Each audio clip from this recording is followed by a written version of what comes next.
جی السلام علیکم ورحمۃ اللہ وبرکاتہ۔ سب سے ایڈوانس معذرت، پیشگی معذرت کہ میں اپنے ملک کی معیشت پر بات کرنا چاہ رہا ہوں۔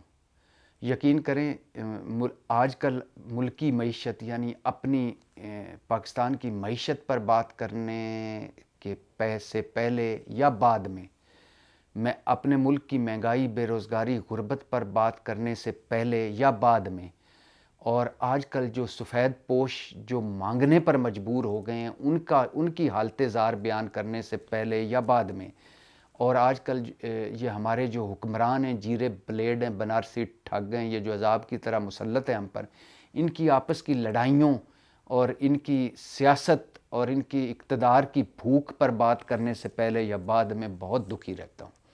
یقین کریں بہت دکھ ہوتا ہے۔ 75 سالوں میں ہم کہاں سے کہاں نکل گئے۔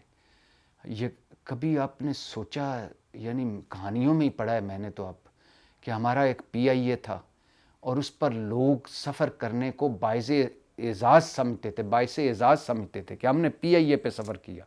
ہماری ایک سٹیل مل تھی جو سونا اگل رہی تھی، ہمارا ایک ریلوے تھا جس میں سفر کرنے کے بعد لوگ گھروں میں آ کے قصے کہانیاں سناتے تھے مزے سے۔ ہمارے وہ 10 ادارے تھے جو سونا اگل رہے تھے، منافع میں تھے۔ آج PIA، ریلوے، سٹیل مل اور وہ 10 ادارے خسارے میں ہیں، اور ان سارے ملازمین، ان سارے اداروں کے ملازمین کے گھروں میں، کچھ کے گھروں میں بھوک ناچ رہی ہے اور کچھ کے گھروں میں کرپشن راج کر رہی ہے۔ اسی طرح یہ ملک تھا جس نے چین کو بینکاری میں مدد دی تھی۔ یہ پاکستان ہمارا ملک جس نے چین کی مدد کی تھی بینکاری میں، جس نے جرمنی کو قرضہ دیا تھا، جس نے سعودی عرب کی مدد کی۔ ہاں، وہ شیخ، ابھی میں پڑھ رہا تھا، آغا حسن عابدی BCCI بینک کے ہیڈ تھے، اور ان کی بینک جو تھی زیادہ جو انویسٹمنٹ تھی اس بینک کی، وہ تقریباً ساری انویسٹمنٹ وہ شیخ زاید بن سلطان ال نہیان کی تھی۔ ایک وقت پاکستان میں یہ تھا کہ شیخ آیا پاکستان میں، شیخ زاید، تو پریزیڈنٹ ایوب نے کہا کہ میرے پاس اتنا ٹائم نہیں ہے کہ میں ان سے ملوں، ایک عربی شیخ سے۔ یعنی آپ اندازہ کریں، آج شیخ کا نوکر، نوکروں کا نوکر، نوکروں کا نوکر، نوکروں کا نوکر عربی چوگا پہن کے آ جائے نا، تو ہمارے سارے لائن میں ایئرپورٹ پہ کھڑے ہو گئے، یا اخی، اور جفی مارتے ہیں، اور پھر شہباز شریف صاحب فخر سے بتاتے ہیں کہ میں اپنے بھائی جو UAE کے صدر ہیں، جب میں ان سے جفی مار کے بیٹھا، شرم تو بڑی آئی، پر میں نے کہا $1 ارب اور دے دو۔ یعنی کیا وہ وقت کے پریزیڈنٹ ایوب شیخ زاید سے نہیں مل رہا تھا کہ ٹائم نہیں ہے؟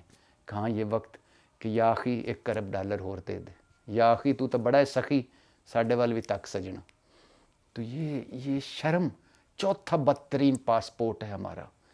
ہم سے پہلے پتہ ہے بدترین پاسپورٹ کن کے؟ عراق، شام اور افغانستان، اس کے بعد ہمارا۔ اور یقین کریں افغانستان ہم کے معاشی حالات ہم سے بہتر ہیں، افریقہ کے یوگنڈا، صومالیہ، ایتھوپیا ہم سے بہتر ہے، بنگلہ دیش کے میں ابھی دیکھ رہا تھا $34 ارب کا زر مبادلہ ہے ان کا، اور برآمدات ریکارڈ ہیں، ترسیلات یعنی جو ان کو باہر سے ڈالر آ رہے ہیں وہ بھی کمال کے ہیں، اس کے اور ساتھ IMF کا معاہدہ بھی انہوں نے کر لیا ہے۔ اور اس کے علاوہ بھارت، ان کا تو دنیا کی 5ویں بڑی معیشت بن گئی ہے۔ 90s میں آخری مرتبہ وہ گئے تھے IMF کے پاس 90s میں، اور ہم کہاں سے چلے تھے کہاں پہنچ گئے۔ لیکن بات تو پھر وہ دوسری بھی ہے نا، ہمارا کوئی جج نکلتا ہے، کوئی فوجی افسر جو نکلتا ہے، جس کا چینوں نیچے سے اثاثے نکلتے ہیں، ہمارے ایون فیلڈ نکلتے ہیں، سر محل نکلتے ہیں، ہمارے کیا بتاؤں ڈاکے نکلتے ہیں، ڈاکو نکلتے ہیں، پتہ نہیں کیا۔ تو میں معذرت چاہتا ہوں، میں نے شروع میں کہا کہ میں معیشت پہ بات کر رہا ہوں۔ 400 ارب کا ٹیکس لگانا ہے حکومت نے، اور بجلی گیس کی قیمتیں بڑھانی ہے حکومت نے۔ 400 ارب کا اضافی ٹیکس لگنا ہے، اور حکومت لگا نہیں پا رہی۔ ہو سکتا ہے قسطوں میں لگا دے، اور لگا لینا چاہیے۔ IMF نے کہا ہے کہ سب سے پہلے تو یہ لگائیں۔ اب بتائیں کہ یہ ریاست بچانے آئے تھے، یہ اب سیاست کیوں نہیں لگا رہے 400 ارب کا ٹیکس؟ کیوں نہیں بجلی قیمتیں، گیس قیمتیں بڑھا رہے؟ یہ نہیں کہ عوام کا درد ہے کہ ہائے عوام ہماری اور مہنگائی میں چلی جائے گی، نہیں، ہمارے ووٹ کم ہو جائیں گے۔ 5-6 مہینے بعد الیکشن میں جائیں گے تو لوگ جوتے ماریں گے. تو وہ تو اب بھی مار ہی رہے ہیں یار. اب جوتے بھی کھا رہے ہو, پیاز بھی کھا رہے ہو, اور ہم ملک بھی ڈوب رہا ہے, تو لگا لو یار. تو یہ نہیں لگا رہے. پھر اوپر سے ایک جو بری خبر ہے کہ سعودی عرب نے ہمیں کہا ہے کہ بھائی جان ہم اپنے شہریوں پہ ٹیکس لگا رہے ہیں, ہم اپنے شہریوں کی مراعات کم کر رہے ہیں. تو آپ مہربانی کر کے اب یہ جو عادت آپ کو بنی ہوئی ہے نا کہ 2 ارب ہمارے بینک میں رکھوا دیں, 2 ارب ڈالر, ہمیں کوئی ادھار تیل دے دیں اور سافٹ لون دے دیں, یہ اب نہیں. غیر مشروط قسم کے پیسے نہیں ملیں گے. اپنی معاشی اصلاحات کریں, آئی ایم ایف کے ساتھ بیٹھیں.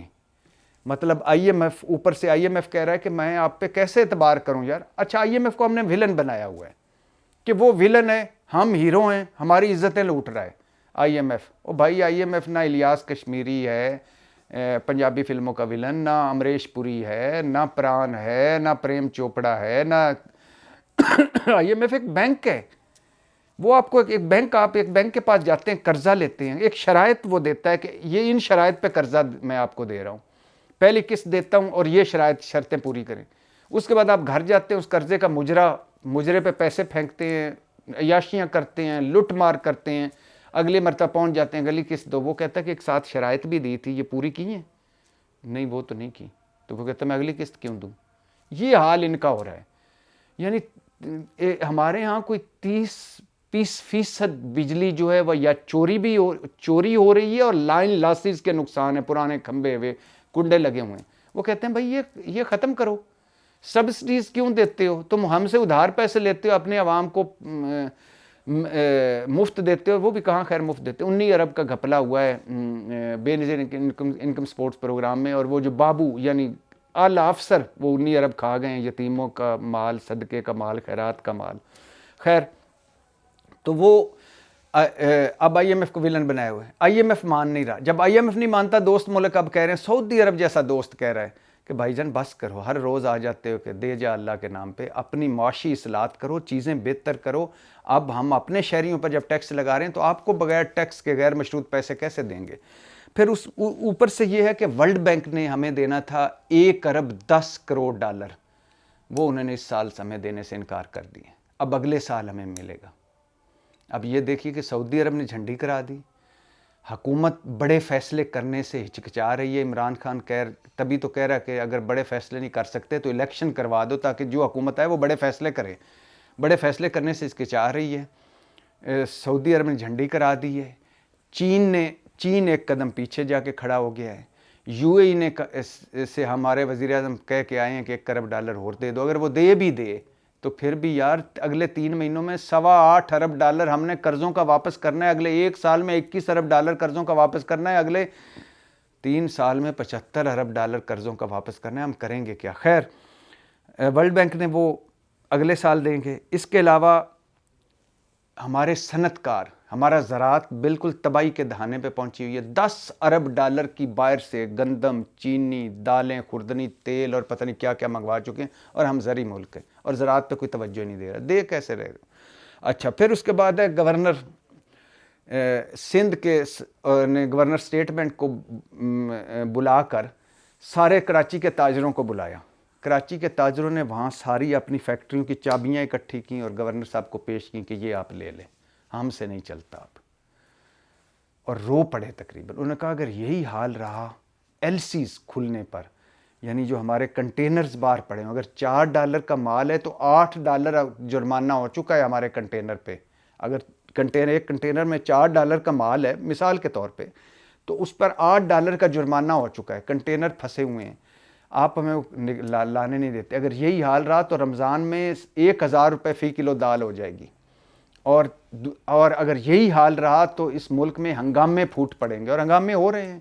آٹے پہ جس طرح لوگ لڑ رہے ہیں, جس طرح تباہی پھری ہوئی ہے. تو اچھا اور تو انہوں نے کہا ہے کہ یہ آپ چابیاں لے لیں, یہ آپ کر لیں, مہربانی کریں, ہم سے تو یہ اب نہ انڈسٹری چلتی. زراعت تباہ, انڈسٹری تباہ, بے روزگاری, مہنگائی, غربت, قرضوں کی قسطیں واپس کرنا, سود سے شرح سود بڑھ رہی ہے. اور سعودی عرب کی جھنڈی, ورلڈ بینک کی جھنڈی, دوست ممالک کی جھنڈی, چین کی جھنڈی, اور اس کے بعد جنیوا کانفرنس میں 8 ارب کے وعدے ہوئے ہیں. سافٹ لان ہے کہ تھوڑا سا بعد میں دے دیجئے گا 8 ارب ڈالر $2 ارب کا صدقہ خیرات، وہ بھی قصے کہانیاں، اور حکومت کے پاس کوئی ویژن نہیں ہے. ایک اتنا ہی نہیں ہے کہ یار یہ 10 جو خسارے والے ادارے ہیں ان کو ہی ان کی پرائیویٹائز کر دیں، نہ چل رہے ہیں ان سے، نہ وہ بند پڑے ہوئے ہیں، نہ ان میں تنخواہیں جا رہی ہیں، روزانہ کی بنیاد پہ پیسے ڈالے جا رہے ہیں، ان کو بند کر دیں. آبادی کا کر لیں کچھ یار، 24 کروڑ آبادی ہو گئی ہے. کرنا کیا، کرنے والے کام کیا ہیں؟ آبادی پہ کنٹرول کا کچھ کریں. بے ہنر تعلیم کو ختم کریں. ایم اے پاس جو ہوتا ہے وہ مالی بننے کے چکر میں ہے. ہنر مند تعلیم، کوئی اچھا پلمبر، کوئی اچھا نائی، کوئی اچھا دھوبی، کوئی اچھا الیکٹریشین، کوئی اچھا کوئی انجینئرنگ سائڈ پہ، کوئی دوسری سائڈ پہ ہنر مند تعلیم. اور اس کے بعد بے پیندے کی معیشت کے نیچے پیندہ لگانا، کرپشن ختم کرنا، مس مینجمنٹ، بیڈ گورننس ختم کرنا، خرچے کم کرنا. اور دوسری بات یہ کیا ہے کہ یہ جو باہر آپ نے یہ جو اولادیں 7 نسلیں سیٹ کر لی ہیں، ان کچھ پیسہ واپس اس ملک کو بھی دے دیں. اور پھر اس کے بعد ہے کہ اس آگے کا کوئی روڈ میپ، آگے کی کوئی پالیسی، آگے کا کوئی ویژن کہ اگلے 20 سال میں ہم نے IMF سے جان چھڑوانی ہے اور اس طرح چھڑوانی ہے. اگلے 10 سال میں ہم یعنی وہ بدقسمت لوگ ہیں جو شوگر مافیا، ان کو گنا اتنے پہ خریدیں پیسے دے رہے ہوتے ہیں، ان کی چینی خود لیں پیسے دے رہے ہوتے ہیں، ان کی چینی باہر بھجوائیں پیسے دے رہے ہوتے ہیں. اسی طرح کپاس، اسی طرح سبسڈیز عجیب و غریب ہم نے شروع کیے ہوئے ہیں، دھندے شروع کیے. مارکیٹ میں جائیں، جو کرنا ہے کریں. ڈالر امپورٹ ایکسپورٹ ہماری تباہ ہو گئی. زر مبادلہ $4.5 ارب ہے، اور وہ ہمارا نہیں ہے، دوست ملکوں کا ہے. اور اسی طرح باہر سے جو لوگ ہم پیسے بھیجتے تھے ملک میں، وہ بھی ختم ہو گئے ہیں، یعنی کم سے کم ہوتے جا رہے ہیں. تو یہ معاشی صورتحال ہے، اور اس پر حال دیکھیں کہ عمران خان کو نائل کرنا ہے اور جیل بھجوانا ہے، اور دونوں صوبوں میں الیکشن وقت پہ نہیں ہونے دینے، دیر کرنی ہے، اور ٹیکنیکل سیٹ اپ لمبا کرنا ہے، اور نواز شریف صاحب کو واپس لانا ہے، اور ہم بڑے بڑے فیصلے نہیں کرنے. اور ہمارا جو برائیوں کی جڑ ہے وہ فلاں ہے، ادھر سے عمران خان صاحب بیٹھ کے کہہ رہے ہیں کہ الیکشن کروا دو، وہ بھی نہیں جان بخشی کر رہے. میں تو عمران خان سے ہی درخواست کر رہا ہوں کہ آپ ہی ان کو جان بخشی چھوڑ دو، ظالموں کو. ان کو کہو کہ سال اور کر لیں، ان سے تو ہو نہیں رہی. اور وہ سچ آپ کہہ رہے تھے کہ ملک انہوں نے ڈبونا تھا، ڈبو دیا ہے. اب ان کو یہ اعتراض تو ان کا ختم ہو کہ عمران خان سارا کوئی عدم استحکام کی وجہ ہے. بھئی جب اب عمران خان کا دور تھا تب آپ عدم استحکام کر رہے تھے، اور اس سے تو اچھی معیشت چل رہی تھی. تو پھر ایک مرتبہ میں بھی دکھی رہوں گا، آپ بھی دکھی رہیں گے کیونکہ حالات بڑے خطرناک ہیں. میں نے کہا نا کہ ملک ٹیکنیکلی ڈیفالٹ کر چکا ہے، مڈل کلاس ٹیکنیکلی ڈیفالٹ کر چکی ہے، غریب ٹیکنیکلی ڈیفالٹ کر چکا ہے، سفید پوش طبقہ ٹیکنیکل ڈیفالٹ کر چکا ہے، زراعت ٹیکنیکل ڈیفالٹ کر چکی ہے، انڈسٹری ٹیکنیکل ڈیفالٹ کر چکی ہے. جو ہم دوست ہمیں قرضے دیتے تھے وہ ٹیکنیکل ڈیفالٹ کر چکے ہیں، انہوں نے ہاتھ باندھ لی ہیں. جو ادارے ہمیں قرضے دیتے تھے وہ ہم سے پیچھے ہٹ گئے، انہوں نے ٹیکنیکلی ڈیفالٹ کر چکے ہیں. دنیا ہم سے دور ہو گئی ہے، ٹیکنیکلی ڈیفالٹ کر چکے ہیں. لیکن یہ جو ہمارے سیاستدان ہیں، چھوٹے چھوٹے چوہے دماغوں والے، یہ ٹیکنیکلی ڈیفالٹ نہیں کر. یہ روز سویرے اٹھ کے ٹائیاں لگا کے جیکٹیں پہن کے آتے ہیں، شام تک لڑتے ہیں ایک دوسرے کے ساتھ بندروں کی طرح، اور ایک اور دن گزار کے ایک اور ملک کو آگے کھڈے میں پہنچا کے چین کی نیند سو جاتے ہیں. اللہ اس پاکستان بڑی قربانیوں کے بعد بنا تھا، اللہ اسے قائم رکھنا، دائم رکھنا. پاکستان زندہ باد.